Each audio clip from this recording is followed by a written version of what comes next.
if you know you stepping out, you looking good and stuff like that, let your confidence speak for you. More people knew about me because nobody else was doing that out here. Yeah. So at the end of the day, it actually did work out for me. It did help because I was able to get more clients that way. And once they realized what I was doing and how I was doing it, when I told them I was doing something different or something bigger, they were already in it. They were already moving in that direction. Like, okay, yeah. Hey guys, I'm Franco Shaw. Welcome back to Whom We May Concern. This is episode 2 of A Passion Over Paychecks. And today we have the honor of meeting an exceptional individual whose journey transcends borders and breaks boundaries. He is a symbol of resilience, excellence, and a trailblazing spirit. Allow me to introduce to you a real Renaissance man, a proud Black U.S. veteran who has embarked on a remarkable new chapter as an entrepreneur. After serving our country with distinction, this remarkable individual didn't just sit on his laurels. He took his dedication, discipline, and drive from the military to the world of business, carving out a unique space far from home. In the heart of Poznan, Poland, he has established a sanctuary of community and culture, the very first Black-owned barbershop in the city. This is more than just a barbershop. It is a bridge between two communities, a beacon of diversity, and a testament to the power of following one's dreams. His entrepreneurial spirit and relentless pursuit of excellence have not only brought a personal vision to life, but also enriched the cultural tapestry of Poznan. So let's give him a warm welcome to a trailblazer, a hero, an individual proving that no dreams is too big and no boundary is too far. I would like to introduce Will the Barber. How you doing, brother? What's going on, man? What's going on, bro? Listen, that intro, I'm gonna need a copy of that, man. I appreciate it, man. I'm gonna need that, man. That was awesome, man. It felt good. It gave me some warmth in the inside, man. That was awesome, bro. I appreciate it. You deserve it, man. Like we were speaking earlier before we started recording, like doing what you're doing is not a small feat. It's hard being away from home. One. Yes. And secondly, Yes. it's even more difficult to be an entrepreneur in a country that you're not from, right? Very true. You got cultural barriers, you have language barriers. But that being the case, what I would like to start and what I would like your followers to know and my followers to know is like, where did it all begin? Like, where you from? Talk us through it. And then we're gonna walk through it and get to where we're at today. Sounds good, man. Sounds good. Well, first, I'm originally from the greatest city that has the greatest food. We had this conversation a few days ago, but I'm originally from New Orleans, Louisiana. All right, born and raised, the city, birthplace of jazz music, and the best city where you will find the best food in the United States, actually in the world. But you know, we'll get to that a little bit later on. We're not going. Yeah, it's Chicago. But but yeah, man, I'm originally from New Orleans, Louisiana, man. My childhood was amazing. Okay. It was difficult in some places, but if you don't know much about New Orleans, it's not the safest city, but it's when you're from there and you embark in the culture, the traditions, the everything about it, man. You just know how to move. You know, Okay. you understand some of the things that you're gonna run into as a child growing up. You know, you'll be able to use as you get older in life. Okay. You know, it definitely allowed me to grow up a lot faster, experience certain things, whether it was dealing with friends, whether it was dealing with family and stuff like that. But it was good. It was good, man. It was good. Having visited New Orleans. There you go. New Orleans. There you go. A few times. It's like when it's a spirit down there that's different from any other city. I get that to you. Yeah. In America or any other city that I visited over in Europe, it's very unique.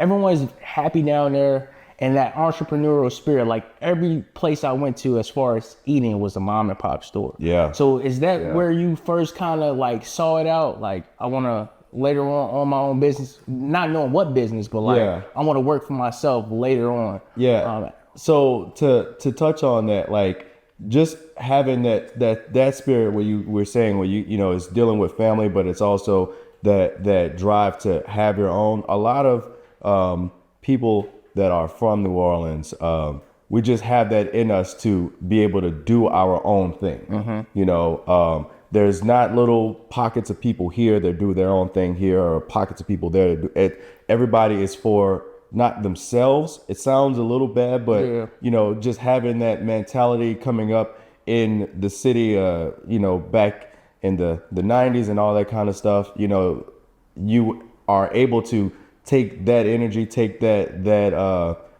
how that is moving and use it for good. Okay. You know, so for me, it was something that definitely helped me establish the mindset, establish the grind, the hustle, the making sure that this is what I wanted to do for me and be able to do more than what I was exposed to being in New Orleans. Okay. So I do want to, cause I'm from, you know, from Chicago, South Side or whatnot. And my thing is, I never want to forget, no matter how far I matriculate through life, no matter what accomplishments that I achieve, I never want to forget from where I'm from. And I get that kind of spirit from you. And I just want to touch on, because during that, let's touch on Katrina a little bit. And how that helped certify some things for you in life, and how that trajectory kind of changed things for you during that time. absolutely, man. So that was, if you guys haven't, if you don't know, you haven't done history or anything like that, Hurricane Katrina hit New Orleans, and it changed the whole landscape of everything. Not just the actual landscape, but it took a lot away from the traditions and the culture of what New Orleans represented, and it hit really bad. You know, it hit really bad. During that time, I was actually in college. Okay. I was in college at that time. However, my brother was living in Atlanta, right? We had a lot of family that lived throughout the southern part of the United States, but mostly in New Orleans. So when that happened, I can remember going to him. Me and him actually, we lived together, right? He had this big, amazing house, man. And, you know, it was just me and him. And when Katrina hit, they had to evacuate the city, right? And I remember coming home the day after, and, you know, it was so many people that were traveling throughout throughout just getting away from there. I walk in, and it's kids that are laying on the floor in the foyer because they didn't have anywhere else to go. He had opened up his doors to anybody, whoever needed someone to needed some place to go, and it was like that for a while, man. It was like that for a while. I would say maybe about 3 or 4 months. We had close to 20 to 25 people just living in the house. Wow. Because they didn't have anywhere to go, and everything got destroyed. So it was definitely a traumatic experience from different standpoints. I wasn't there, fortunately, but I still was affected because I had family that was still there. I had friends that I went to high school that was still there. One of my really close buddies I went to high school with, he told me a story, and he actually had to get on a helicopter to get out of there, and he didn't know where the helicopter was going to land. Okay. And that is what he had to endure for, 4 or 5 months after. He ended up in Arizona. Okay, you still there? Nah.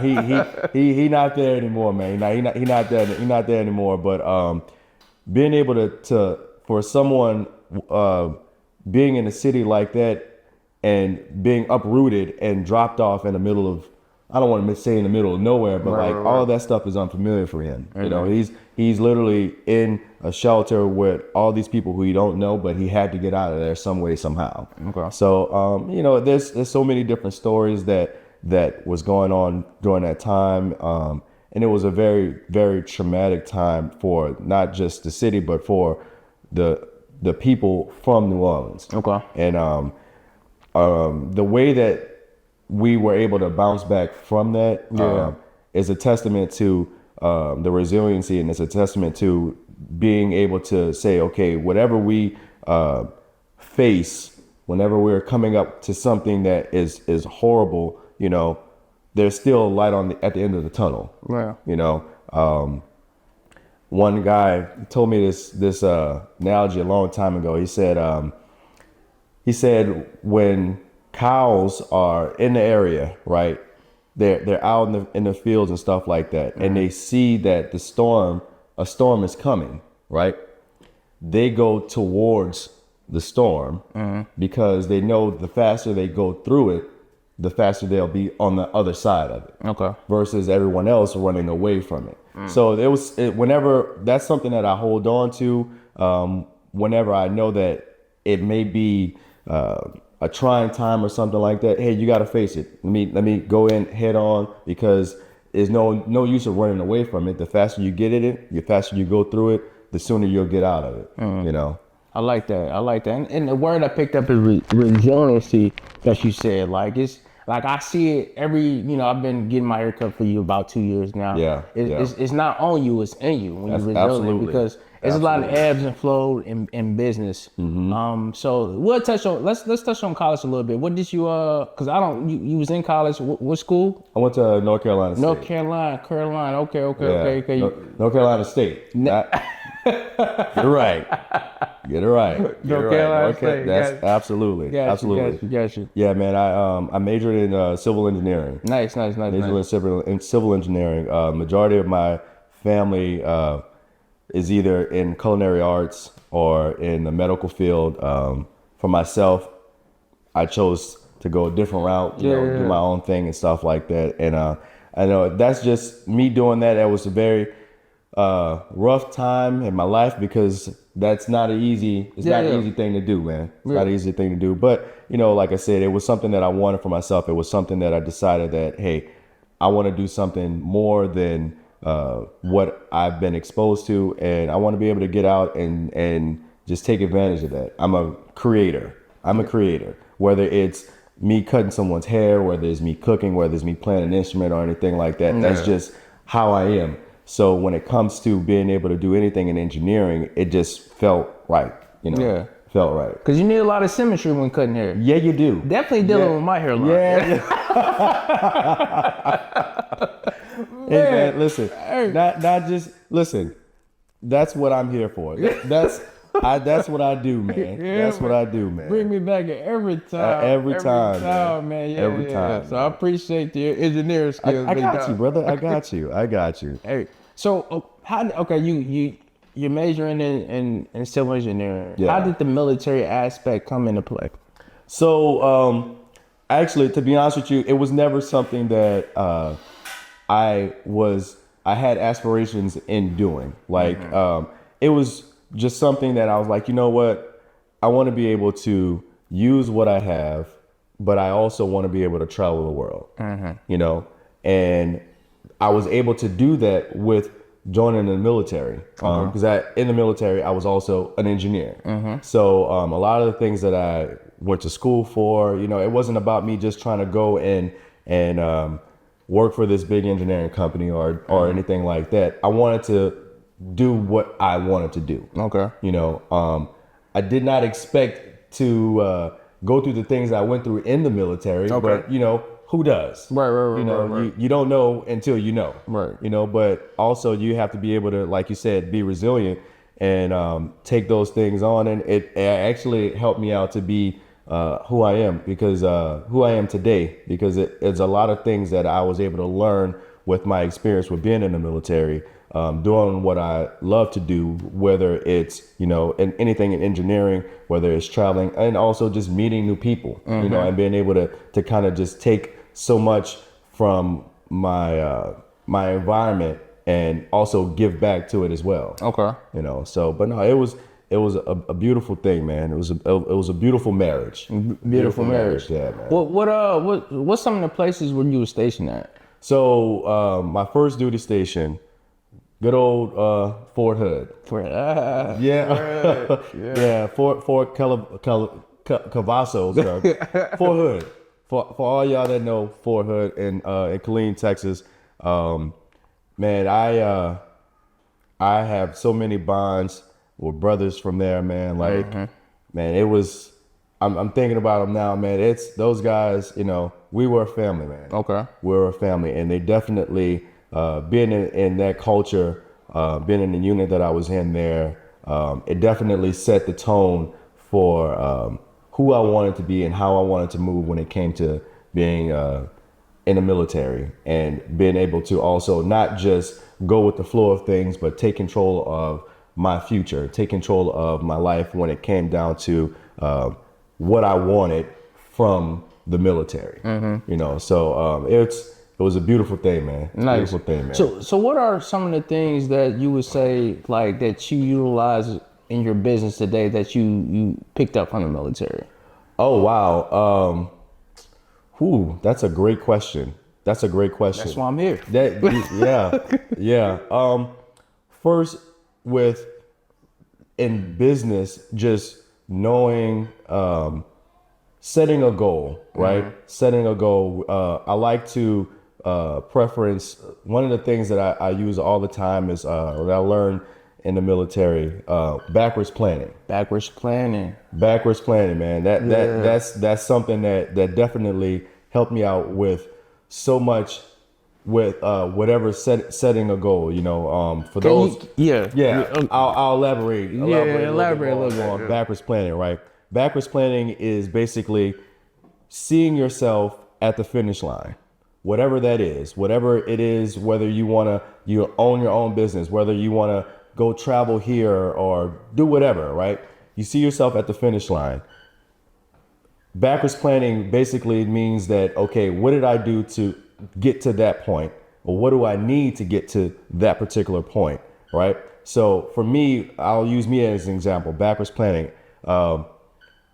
My goal is to not just take over the barbering industry here in Poznan, but also bring the culture that we have from the States here as well. And all of the things that I want to incorporate with my business, how I see it in the end goal is I want to be able to take these steps to get to that end goal and work my way backwards. So, for example, at the end of the year, one of the things that I'm working on now is having a mobile barbershop, right?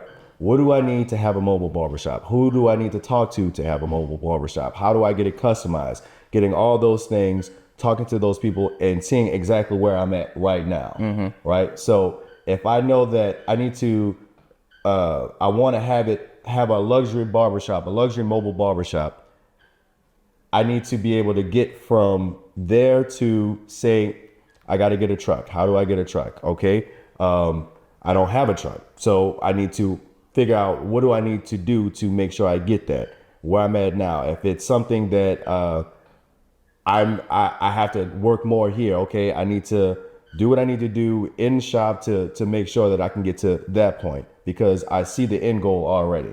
So basically just being able to write everything down. Having foresight. Exactly. Having foresight, being able to write everything down and just go in that direction. Because for me, it's like, what's the next step? What's the next step? What's the next step? But I already see where I'm going. I see that if I see the top of the stairs, right? And I see all the steps that I have to take, but I need to get up there versus just taking it one step at a time. You know, so it's definitely helped me a lot writing these things down and being able to visualize it, put it pen to paper and say it out loud and manifest it within everything that I'm doing, man. Yeah, visualization is a real thing. Yeah. A law of attraction is a real thing. Absolutely. I definitely live by that each day. Like whatever I want, I apply myself to. I say it, and then it comes. It may not come within the time frame that I want it to come, but sooner than later, it always reveals itself. I always accomplish that goal. So how did you? So you're at Fort Hood. Yeah. Right. You learning all these great things, all the military tactics and things of that nature. With people learning in the military, good things like backwards planning. So they take you from Fort Hood, your next, and so you had to get over in Germany, or what was your next duty station over in Europe? This is my not necessarily transition, but how I was able to get from Fort Hood to where I am now, right? So in Fort Hood, we had a rotation here in 2018. Man, first time in Europe, first time in Poland, right? was stationed out in Bolesławiec, which is about almost 3.5 hours from here. And I can remember it like it was yesterday, man. The first time we were able to leave the base to go and see see Poland, right? Talking to my translator, I'm like, listen, man. It's our first time able to like actually go out, you know, for 4 day or, you know, for an extended period of time. I'm not trying to be around any Americans. I love them, you know, Right. but I want to be able to experience Poland for what it is. On top of that, I don't want to be around soldiers. I love them to death, but I don't want to have to babysit soldiers. You know, when we have to, we have to. But at the same time, this is, you know, this is what it is. So he's like, don't go to Warsaw. I'm like, okay. He's like, don't go to Krakow. Don't go to Wrocław. Don't go to Gdańsk. You know, I said, okay. You telling me where not to go? Where to go? Where to go? He's like, go to Poznan. I said, what is a Poznan? Never heard of it. Right. So he tells me, he's like, it's a university city. That's all I needed to hear, man. That's all I needed to hear. Right. University city, man. Me and my guys, we came out here and we had literally the best weekend ever in my entire life, and that is speaking a lot. You know, that's saying a lot. So coming out here, enjoying the city, seeing the vibe, seeing the energy in the city, it felt right. It felt right. So over some time, with me being here on rotation for 9 months, I say, you know what? I think this is going to be my next move. The next move. Yeah, this is going to be my next move. Once I'm done with the military, this is what I'm going to do. Okay. I'm going to come to Poznan, and I'm going to make it do what it do. Okay. Right? So when I left, rotation was over. I actually PCS, my next duty station was in Grafenwehr in Germany. And I was there for 3 years, did so much work there, man, traveling all over, doing different missions throughout Europe and stuff like that. And it was a beautiful thing. It was a beautiful thing, man. But when I knew for me that I had no aspirations of doing 20 years in the military just because of when I joined and how I wanted to do things for my life. So I felt like, okay, you know what? Let me go ahead on and respectfully say thank you. You know, I appreciate everything, and it's time for me to make a different move. So, once I was finished with my career in the military, I left Germany, packed up my car, and came straight here, man. That's how it is. Yep, that's how it was, man. I literally packed everything up in my car. It was crazy because I had winter tires, right, and all of the stuff that I had with me, all of my clothes and everything, packed up in my car, and I was driving like this because you know I had so much things in there, and you know I'm like, you know what, this is what it's gonna do, you know. So I had everything established already here. Nice. When I got here, my So you had your business already established prior to? No. No. I actually, because the military is so awesome, we have this thing called the GI Bill, right? Where basically they will pay you to go to school. Okay.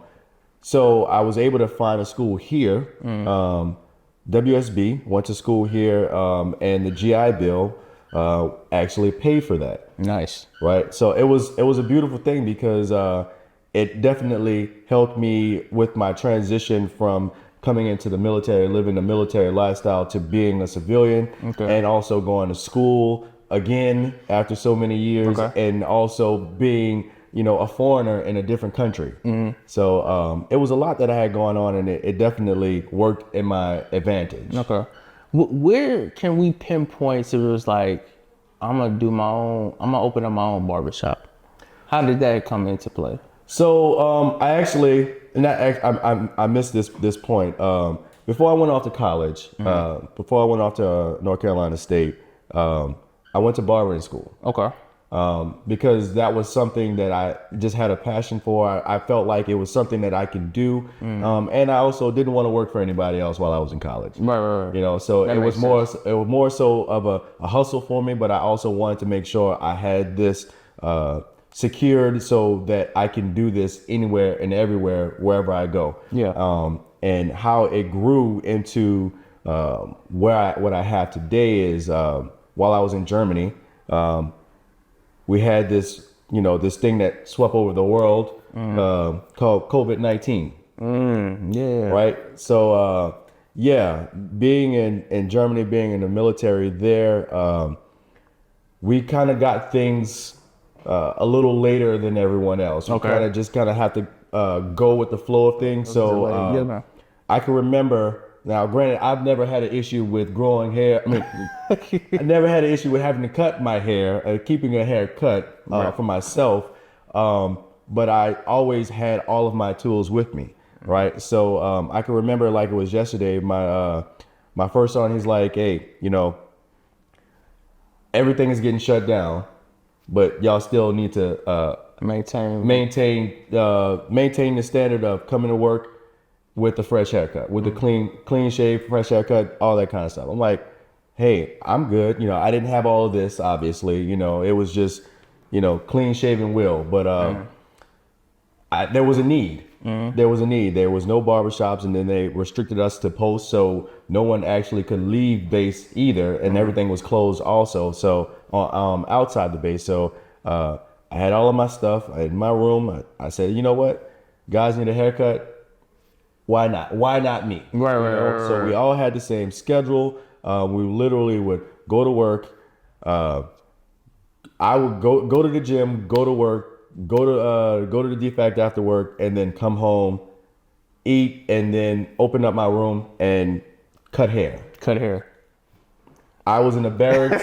I was in the barracks with almost 300 other soldiers, right? Yeah. And they all needed haircuts. You was the only one that could cut hair. Well, I wasn't the only one that could cut hair, but I was the only one that was prepared to cut hair. Yeah. Right. So once they realized I knew what I was doing, oh, it was a wrap after that. Like, I would come to my room, the door, the line would be all the way down the hall. Like, hey, all right, this is what we doing. Nice. So it was a good thing. It was a really, really good thing. It allowed me to freshen up on my skills and my talents and stuff like that. And it also put that business mindset back in me when it came to, you know what, if anything, I can always fall back on this. Yeah. Right.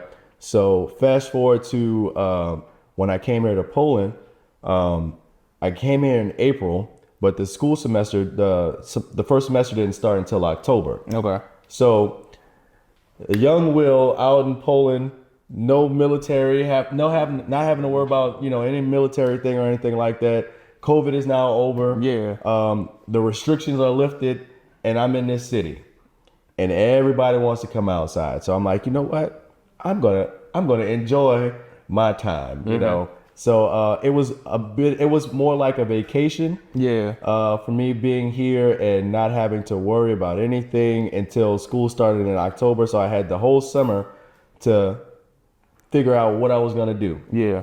So I quickly learned that I need to be constructive versus destructive. Yeah. if you follow where I'm going, right? Yeah. This is a university city, so it's a lot of good energy out here. Yeah. So I say, you know what, I can't do this. I gotta figure out what I'm gonna do that's gonna keep me out of trouble. Yeah. So I was like, you know what, let me go and mix and mingle with people and try to get out there and talk to different people here and there and see who needs a haircut. Because why not? Right. I got the time. So I ended up a friend of mine told me that there's this Afrobeats club. Yeah. Called Ohia, right? Okay. And that's where all the people who you need to talk to and want to talk to, that's where they are. Yeah. So you go there, you start connecting with people and stuff like that. And I went there, man. I'm like, this is amazing. Yeah. It felt like, all right, I can get down with this. I don't feel like it's just me here trying to figure out everything and stuff like that. So I went to Ohia, and I made the first connection I made there was with the owner. His name John James. Mm-hmm. That's my brother, man. Mm-hmm. That John James, man, he's a awesome guy, man. Yeah, awesome guy. We sat down, we talked, and I started cutting his hair and cutting his son's hair, and then before I knew it, I had so many people call me, man, you're a black barber from the States and you cut hair. I was like, yeah, man, yeah. Man, can you cut my hair? Yes, I can. Yes, I can. So from there, it just grew into this. It grew organically, right? So I started off cutting hair in my apartment. The clients from those times, my clients from those times, I'm still cutting their hair till this day, right? And it's funny because like every other time they come in, you know, I talk to them like, man, you remember, you know, you was sitting in my living room, you know, and I was holding up this broken ring light, trying to get the right shot, you know, because I needed to grow my Instagram and all. And he was like, yeah, man, you came a long way. I was like, bro, look, we came a long way. Man. We came a long way. Support, yeah, man, it was a beautiful thing, brother. It was a beautiful thing. So going from cutting hair in my living room, you know, with horrible lighting, trying to do it in the dark, and you know, having all these guys come in and out of my house and stuff like that, you know, I was like, you know, I need to do better. Yeah. You know, I need to do better. So going from cutting hair in my apartment to having my own place, and it's just a testament to, you know, the hard work that I put in, and seeing myself of how I wanted it to go for what I wanted to do here. So then, you know, the whole school thing, I was able to go to school for international business, which worked out perfect. Yeah, you know, it worked out perfect. So because you're applying what you learned there here. Like, exactly. in life. Exactly. And vice versa, right? So like some of the things that, you know, some of the assignments that we had to do, you know, in certain classes, come up with a business plan. Oh, I already have a business. Yeah. That's easy. You know what I mean? So it definitely worked out really well for me, man. And it's just been a beautiful ride so far, man. Nice. What are some of the things, or give us some? Can you give us some examples or some advice on how to open up an international business? Because like backstage side, right? I got a business. Yeah. LLC. We got legal Zoom. I can go down to our city council. Yeah. And like walk us through those steps of opening up a business, you know, here in Poland. So it's a lot that you have to go through, but not necessarily if you have everything in order with your documents, right? You can register a business online within 24 hours here. It's just a matter of having the right attorneys, having the right accountants, you know, being able to have somebody that will work with you to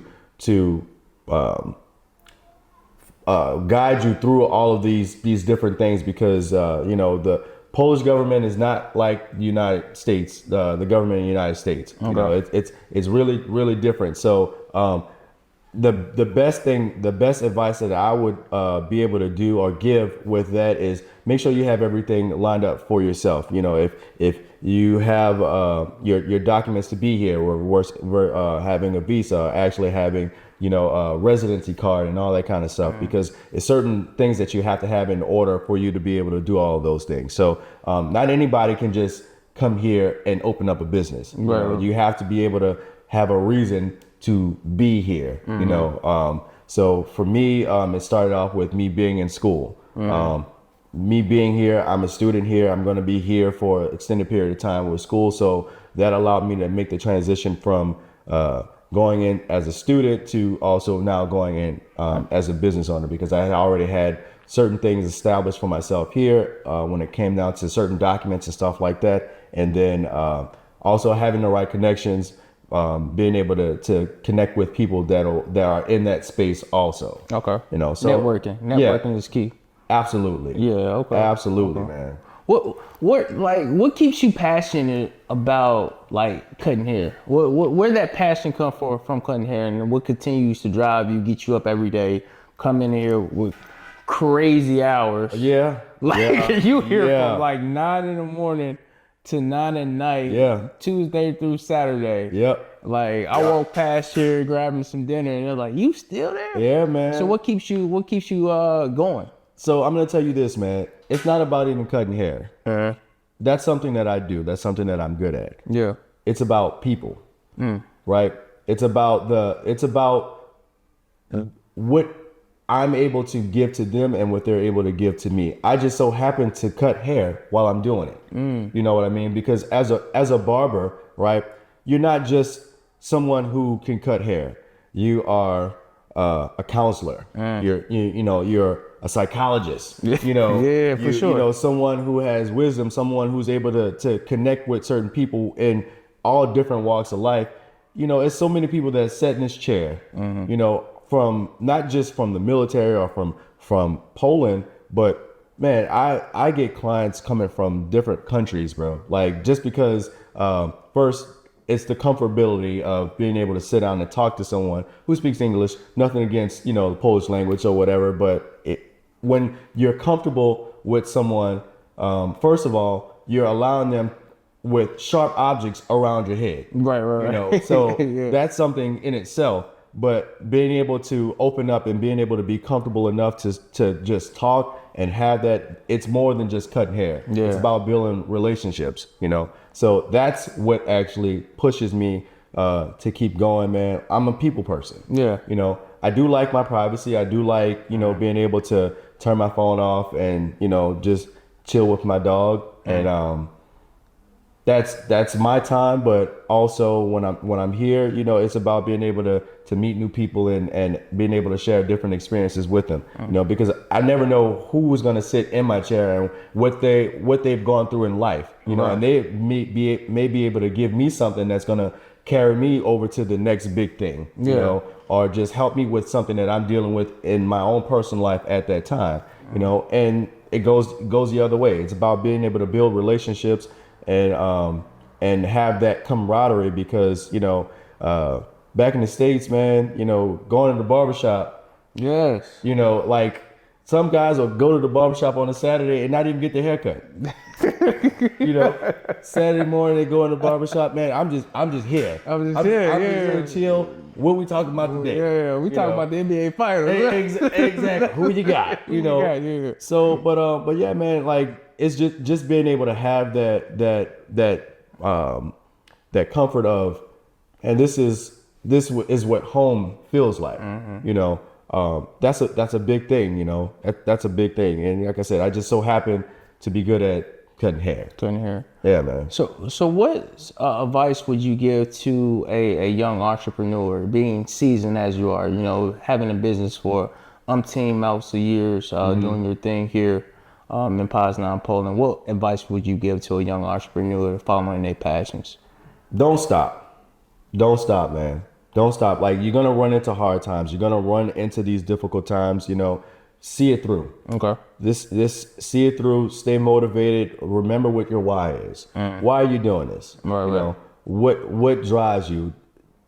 Make it plain. You know, I like to write things on my mirror in my bathroom. Yeah. You know, I even write things on the door in my bathroom because the door is here and my toilet is here. So, you know, I see it. Yeah, You know, you gotta see it. You gotta see it, right? You know, so you know, I try to find different things like that to keep it, you know, keep it going in my mind, keep it like visualizing to why I'm doing what I'm doing, and you know, just keep the main goal the main goal. You know, so it will be hard. You know, you're gonna run into certain hills, you're gonna run into certain, you know, barriers and stuff like that, but somebody else has done it before. You know, This is true. Yeah, nothing is new in this world. nothing, not one thing, man. Yeah. You just got to be able to network, be able to connect with people, and be open. Be open to not necessarily criticism, but be open to learning new things also. You know, so be coachable. Yeah. A couple more things. Like, so the title of the segment of this podcast is Passionate with Paychecks. Can you talk about the ebbs and flows of like pursuing your passion, but not the check not matching what you expected to match? like the pay isn't quite there because you got ebbs and flows into business. You Yeah. know? Some weeks you might, pull in a substantial amount of money. Other weeks may not happen for you like that. So just talk to that mindset of those ebbs and flows of business. So the thing that helps me, right? The thing that I focus on when it comes to me being passionate about what I do, I don't even think about it from a paycheck standpoint, because if I do, it's going to drive me crazy. Having the mental fortitude to understand that it's going to be those days, but you can't stop. You know what I mean? Like for me, it's I enjoy what I do. It gives me a peace of mind. There's no value. I mean, there's no price point. There's no monetary price point on having peace of mind, right? So for me, being able to connect with whoever's sitting in my chair, talk to them and stuff like that, that's something that motivates me, and it keeps me going. It keeps my passion, the fire, keeps me passionate. It keeps that fire in my belly up, man. I really enjoy this. I really enjoy this, because the thing is, when you go away at the end of the day, when you can't take any of this stuff with you. True. You can't get buried with your paycheck. you know what I mean? Yeah. So you have to remember that there are things that are more valuable than just having a certain amount of money. That stuff is going to come with it. It's going to, when you are happy, when you're putting out good energy is going to come back to you. You put out bad energy is going to come back to you. So, you have to be able to remember, like, it's not necessarily just about being able to make all the money, because it's important. It's important to be able to see that as markers of where you started from to where you are now, and the things that you're able to pull to put back into yourself and put back into your business, or reinvest in the things that you're doing. But at the end of the day, it's about, how does it make you feel? If you're doing something that you don't feel good about, then you probably shouldn't be doing it. Like that's a real thing, man. So, like I said, for me, it's not necessarily even about the money. The money is good. Don't get me wrong. It's definitely good. However, even if I didn't have money, I would always have my mental state. I would always have the things that make me who I am. And once you lose that, then what do you have? Right. Money comes and goes, but you having good energy, you having that passion, you having peace of mind, like we talked about, that's one thing you can't part ways with. You shouldn't have to part ways with. So, but yeah, that's it for me, man. That's how I move. That's how you move? Yeah, man. So what are some of the things people can look forward to? You talked about you're moving your trucks, you're a mobile barber. Yeah. What other things people have to look forward to you for the rest of the year going into next year, 2025? Okay, so some of the big things that I'm working on now, like I said, towards the end of this year, I'm going to actually have my first mobile barbershop, right? Where I also have to, I'm going to have other barbers in here as well. So I'm going to have this, but I'm going to have my mobile barbershop also. So over the next maybe year and a half, I'm going to be doing that along with this. But in that time frame, what I'm going to be doing is getting more trucks customized, because I understand how the hair and beauty industry here in Poland in general, not just in Poznań, but in Poland in general, it's a huge industry, right?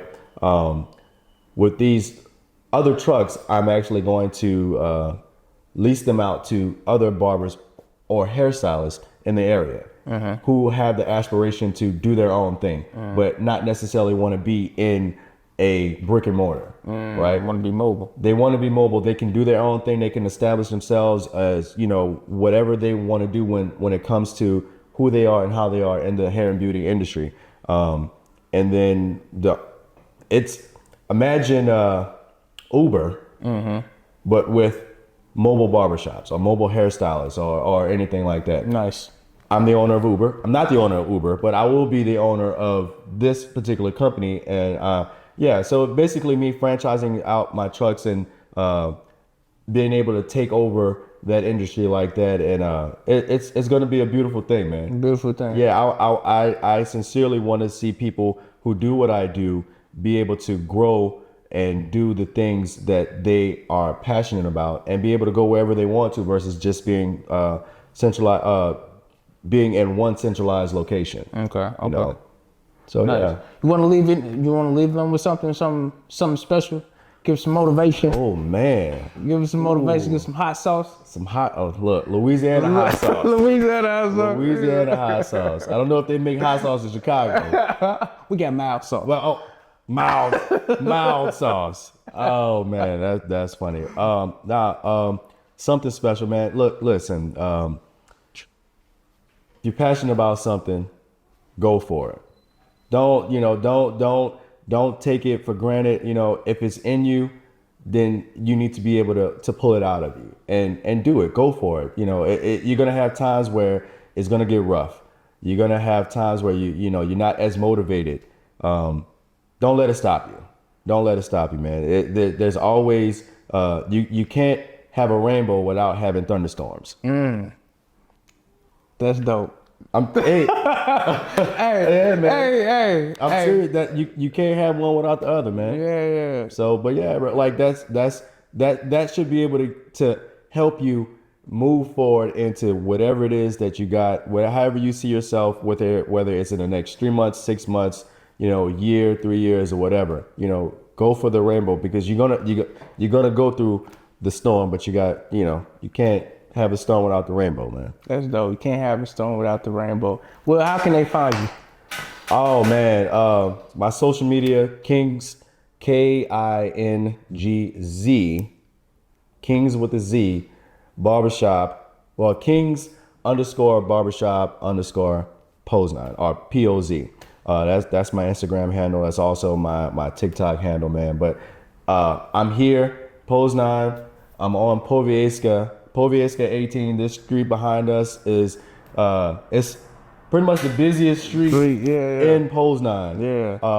This window, man, on a busy Saturday, I might see about 6,000 or 7,000 people walk by this window. I'm gonna always be here. You're gonna hear the loud music. The door is gonna be open. It's gonna be a vibe in here. You're gonna see my dog Whiskey. He's gonna be running in and out of the shop, talking to all of the people passing by and stuff like that. But yeah, not just if you need a haircut. If you want to experience what it's like to be around guys who know what they're doing and love what they're doing, and you be able to meet people like this guy, come through, come see me, come talk to me, come hang out, come talk about how much, New Orleans is better than Chicago in every aspect of life. Nah, I'm just playing around, but serious though, man. That's why I'm here, and like if you guys need anything, you know how to find me. Yeah. I would say if you in Europe in general, come check him out. He's literally the best barber I ever had. Yeah. He don't push my hairline back. Yeah, I got you, bro. Helps me with my thinning. Like, he really looks out for me. And everybody that comes through here, he's a counselor. He's a friend. He's everything that you need in a barber. So I look forward to you guys coming and check him out. If you haven't already checked him out, follow him on Instagram, TikTok, all the social media platforms. Follow me on Instagram, Franco_Shy. Follow me on YouTube, To Whom It May Concern YouTube channel. This is Passion Over Paycheck, episode 2. Love you guys. Check you out. Peace.